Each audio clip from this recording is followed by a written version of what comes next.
Finally आज आम्ही गावावरून मुंबईला जायला निघालो होतो. तर आम्ही सकाळी सकाळी जे निघत असतो, मग संध्याकाळपर्यंत आम्ही मुंबईला पोहोचतो. सगळ्यांचीच घाई गडबड चालली होती कारण की आम्हाला लवकर निघायचं होतं. तर आम्ही नाश्ता करूनच निघालो होतो. जेवण काय एवढं लवकर करणार नव्हतं. तरी आम्हाला 8 वाजले होते निघेपर्यंत. तर इथे माझी भाऊजाई तनू जी आहे ती माझी ओटी भरत होती. आमच्याकडे प्रत्येक वेळेस लेक वाटे लावताना तिचे पाय धुवून ओटी भरतात. तुमच्याकडे असं करतात का? कमेंट करून नक्की सांगा. आम्ही गावाकडे आलो का म्हणजे आमची एक चक्कर जी आहे ती मौठ्याला होतेच, कारण की वाटाने जाताना जे आहे मौठा देवीचं मंदिर लागतं आणि सकाळची वेळ असल्यामुळे मंदिरात गर्दीही नसते. दर्शन जे आहे ते एकदम शांततेत आणि निवांत होतं. माझे जे बरेचसे फॉलोअर आहेत त्यांना सगळ्यांना माहिती आहे मौठा देवीचं मंदिर. नवरात्रीत वगैरे इथे खूप गर्दी असते, खूप म्हणजे खूप. पूर्ण 9-10 दिवस नवरात्र झाल्याच्या नंतर देखील खूप गर्दी असते. तसं आज जे आहे ते मंदिर एकदम शांत होतं आणि खूप गर्दी देखील नव्हती. एकदम निवांत असे दर्शन झाले.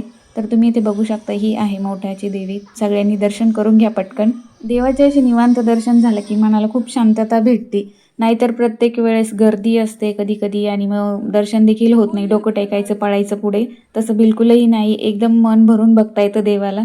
दर्शन घेतले, छान छान फोटोज काढले, ते मी तुमच्याशी लवकरच शेअर करेल. मग नंतर वाटेने जाताना यांच्या मावशीचं गाव आहे, मग आम्ही तिथे गेलो होतो. मग थोडा वेळ तिथे थांबलो, गप्पा मारले त्यांच्याशी, त्यांच्या शेतात फिरलो. त्यांचं जे शेतातच घर आहे. थोडंफार बागेत फिरलो आणि तिथूनही पुढे निघालो.